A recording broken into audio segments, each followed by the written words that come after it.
Section 3 of a philosophy of glimpses from the conversations, discussions of Thomas Jockin, Javier Rivera, and O.G. Rose. Why didn't Derrida deconstruct all metaphysics? Any effort to establish a new metaphysics will have to defend itself against Derrida, who seems to have deconstructed all metaphysics with his masterpiece On Grammatology. Why I think Derrida failed is elaborated on On Typography and Reconstruction, both by O.G. Rose, but here I will present the outline of the case. First, Derrida deconstructed metaphysical systems that rely on ontological gaps, but not metaphysics focused on phenomenological experiences of apprehension. Second, Derrida deconstructed metaphysical efforts to say what things are like in of themselves across the noumenon per se, but Derrida did not deconstruct metaphysical efforts which focus on what things are like in their unfolding. Third, Derrida deconstructed metaphysics of judgment, but not metaphysics of apprehension, metaphysics of gaps, but not metaphysics of reading.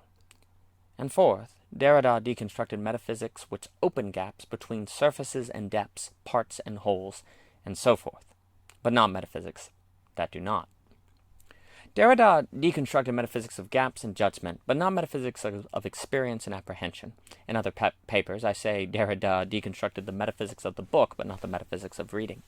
By basing a new metaphysics on phenomenology versus Platonic systematizing, we can justify engaging in the practice of metaphysics again. Section 1. Derrida can be generally seen as deconstructing ontological gaps, with a primary focus on the divide between signifiers and the signified in order to make bigger points about all similar divides, say between our justice and the Platonic form of justice, our world and what lies across the noumenon, and so on. If there is a divide or gap, Derrida deconstructs it. The opening paragraphs from Reconstruction by O.G. Rose provides an overview of Derrida's thinking.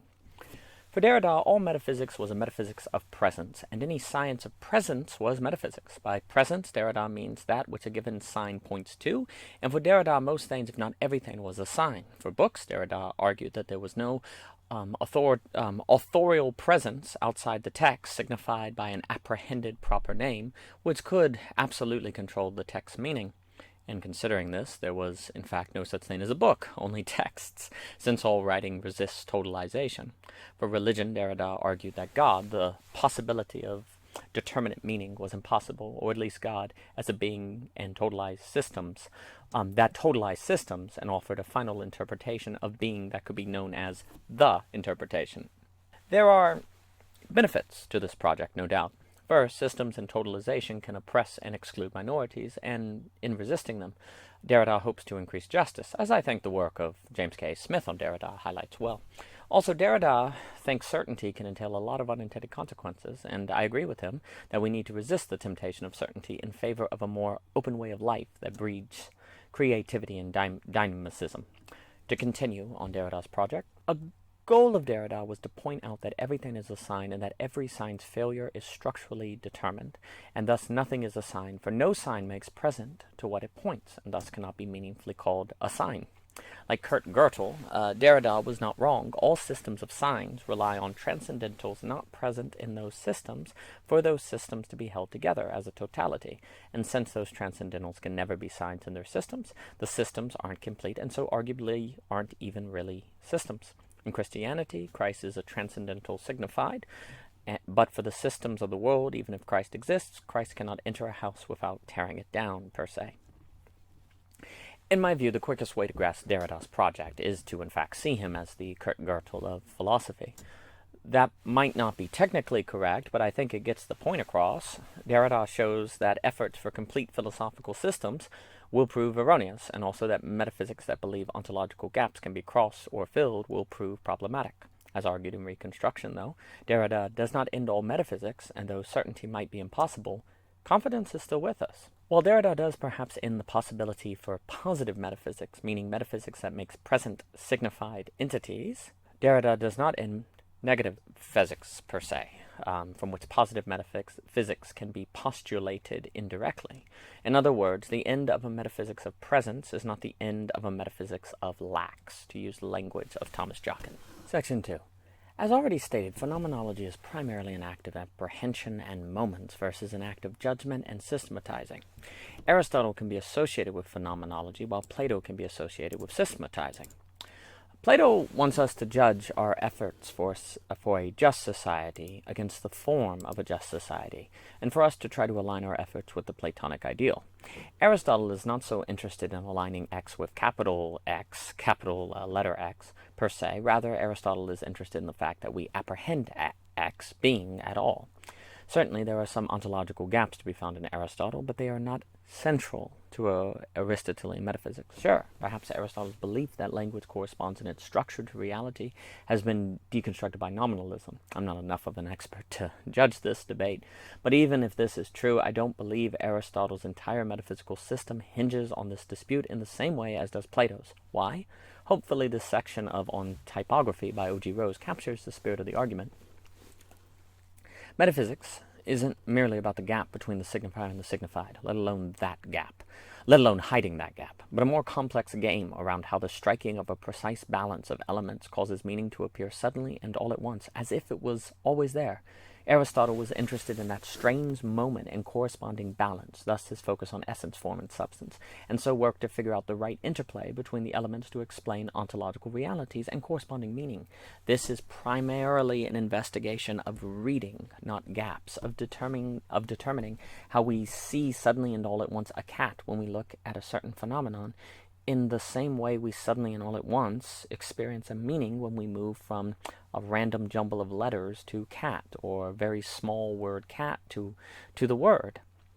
If I hope to judge that my cat is like a Platonic cat, then we should turn to Derrida to realize this effort will prove fruitless.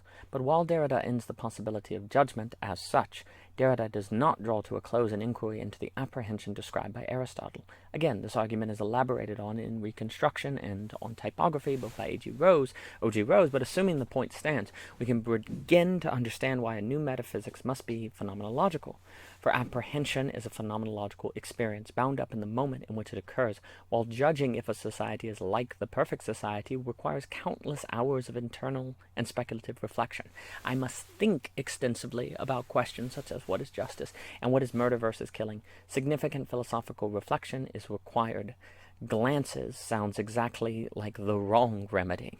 Please don't mistake me as saying that these questions don't matter. My point is only that if we are to answer them, we must do so without creating any gaps. We must instead try answering them through phenomenology, reading, and apprehension. Aristotle certainly inquires into what makes a good society, but his entire metaphysical project does not hinge on our ability to answer this question generally or universally. He frankly suggests a small polis and leaves such questions up to individual readers.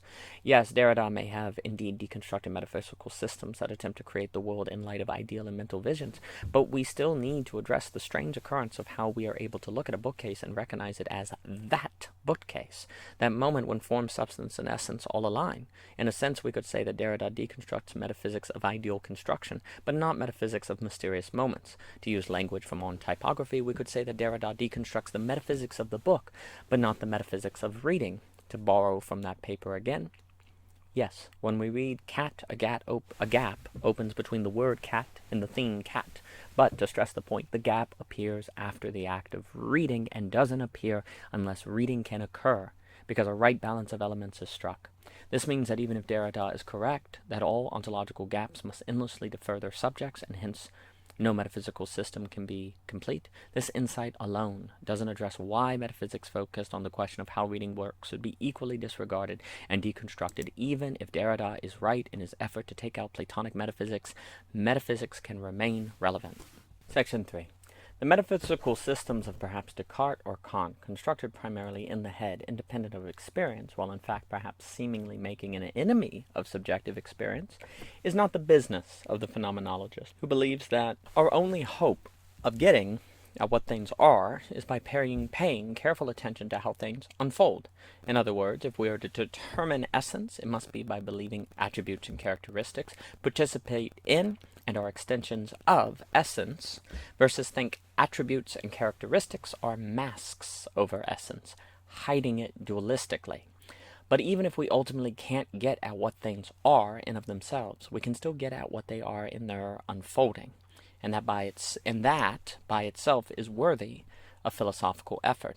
The phenomenologist is in the business of glances, moments, apprehensions, and embracing mystery, while the classical philosopher is in the business of thinking in isolation, impermanence, judgment, and erasing mystery. The phenomenologist doesn't disdain seeming mystical, while mysticism can disgust the classic philosopher. And on this point, we can suggest a way that Derrida may have supported phenomenology if only he saw phenomenology as it is outlined here. Derrida wanted to make us all a little more uncertain about things, a little more open to differences, and a little more mystified by the world around us. All this for Derrida could help minorities and increase justice, and I personally greatly support this effort. For Derrida, metaphysical systems were too often used to oppress, say by defining the essential nature of one group of people as slaves and another as rulers, and I agree that this has occurred in the past and appreciate Derrida for providing us tools to stop such oppression from happening again. But that all said, phenomenological metaphysics is not a force of oppression, but rather it is a force which creates in people the very uncertainty, openness, and sense of wonder that Derrida hoped to engender. In this way, though I have critiqued Derrida, I also want to suggest that his noble intentions are continued in the phenomenology of the new metaphysics, that Derrida is not left behind. In review, Derrida did not deconstruct the metaphysics of apprehension or reading, only the metaphysics of judgment and systems. On grounds of apprehension, a new metaphysics is justified.